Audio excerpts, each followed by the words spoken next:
Bonjour, je souhaiterais vous parler d'une période qu'on vit actuellement, qu'on appelle Ben Hametzarim, et qui commence du 17 Tammuz jusqu'au 9 Av. Cette période est considérée comme une période négative, dans laquelle il y a beaucoup de jugements. Il n'y a pas de shrina, de présence divine. Et selon la Kabbale, quand on parle de période négative, c'est pas quelque chose de péjoratif dans lequel on doit avoir peur de ça. Effectivement, c'est une période dans laquelle il y a eu beaucoup de problèmes dans le monde, au niveau historique, on a aussi, au niveau biblique, on a eu la destruction des deux temples pendant cette période-là. Qu'est-ce que ça veut dire?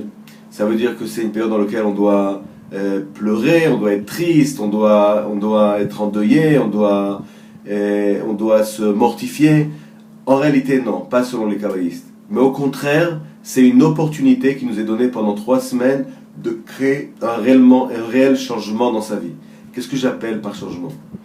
D'abord, je voudrais juste vous donner une notion de qu'est-ce que le jugement. Dans la Kabbale, on explique que pour qu'il y ait une harmonie, un équilibre, on doit avoir un vase ou un vase complet, qui est composé d'un système de 3 colonnes.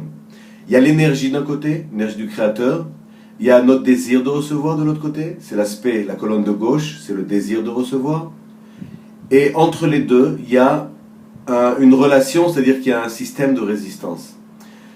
Normalement, pendant toute l'année, ces 3 colonnes existent et c'est ce qui permet de faire que le cosmos est en harmonie, de manière automatique. Par contre, pendant ces 3 semaines, il n'y a pas de shrina, de présence divine. Savoir qu'est-ce que la présence divine? La présence divine, c'est exactement cette séparation entre les deux qui apporte la miséricorde. Imaginez-vous mettre un seul instant les doigts dans la prise. Que l'électricité c'est quelque chose de négatif?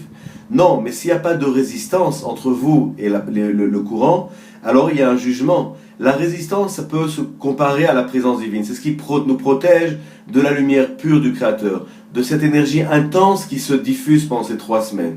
Maintenant, est-ce qu'on ne veut pas une énergie intense? Bien sûr qu'on la veut. Ces 3 semaines, elles sont dangereuses. Pourquoi?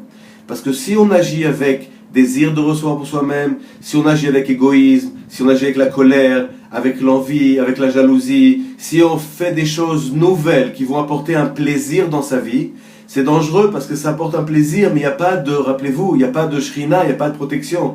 Donc il vaut mieux éviter et se tenir tranquille pendant ces 3 semaines.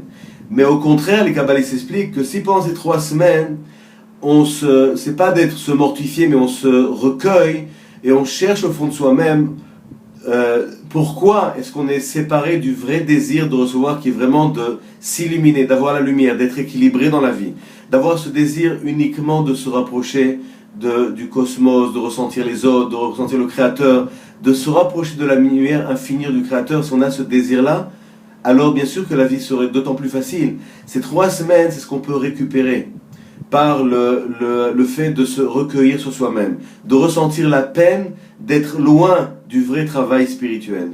Mais en même temps, ces 3 semaines sont 3 semaines qui nous sont données pour être plus plaisants, pour faire plus d'efforts vers le prochain, essayer de ressentir les autres, essayer de partager plus, essayer de sortir de sa zone de confort, de faire des choses qu'on n'a pas l'habitude de faire, mais qui sont positives. Et pas penser à soi-même, au contraire d'aller vers l'extérieur, de regarder combien je peux partager. Plus on partage pendant ces 3 semaines, plus on a l'opportunité de réveiller et de créer soi-même cette shrina, cette présence divine, cette couche d'ozone, c'est-à-dire la colonne centrale, sortir de sa zone de confort. Et c'est ce que les kabbalistes nous proposent pendant ces 3 semaines, à savoir que c'est une opportunité extraordinaire qui nous permet de changer notre destinée pour toute l'année. Je vous remercie. Et je suis prêt à recevoir des questions sur Facebook. N'hésitez pas à questionner, je répondrai la semaine prochaine. À bientôt.